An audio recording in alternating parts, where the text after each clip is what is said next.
Cultural confinement takes place when a curator imposes his own limits on an art exhibition, rather than asking an artist to set his limits. Artists are expected to fit into fraudulent categories. Some artists imagine they've got a hold on this apparatus, which in fact, has got a hold of them. As a result, they end up supporting a cultural prison that is out of their control. Artists themselves are not confined, but their output is.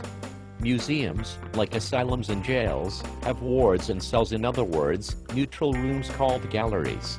A work of art when placed in a gallery loses its charge and becomes a portable object or surface disengaged from the outside world. A vacant white room with lights is still a submission to the neutral. Works of art seen in such spaces seem to be going through a kind of aesthetic convalescence.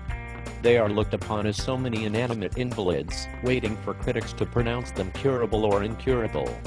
The function of the warden-curator is to separate art from the rest of society. Next comes integration. Once the work of art is totally neutralized, ineffective, abstracted, safe, and politically lobotomized, it is ready to be consumed by society. All is reduced to visual fodder and transportable merchandise. Innovations are allowed only if they support this kind of confinement. Occult notions of concept are in retreat from the physical world. Heaps of irrelevant information reduce art to hermeticism and fatuous metaphysics. Language should find itself in the physical world and not end up locked in an idea in somebody's head. Language should be an ever-developing procedure and not an isolated occurrence. Art shows that have beginnings and ends are confined by unnecessary modes of representation, both abstract and realistic.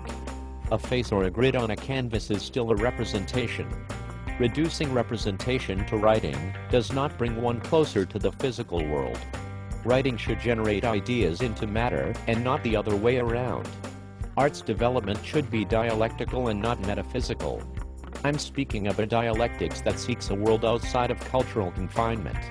Also, I'm not interested in artworks that suggest process within the metaphysical limits of the neutral room.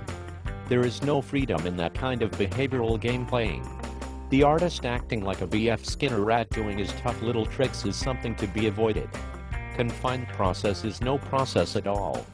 It would be better to disclose the confinement, rather than make illusions of freedom. For an art that takes into account the direct effect of the elements as they exist from day to day apart from representation. The parks that surround some museums isolate art into objects of formal delocation. Objects in a park suggest static repose, rather than any ongoing dialectic. Parks are finished landscapes for finished art. A park carries the values of the final, the absolute, and sacred. Dialectics have nothing to do with such things. I'm talking about a dialectic of nature that interacts with the physical contradictions inherent in natural forces as they are. Nature is both sunny and stormy. Parks are idealizations of nature, but nature in fact is not a condition of the ideal. Nature does not proceed in a straight line, it is rather a sprawling development. Nature is never finished.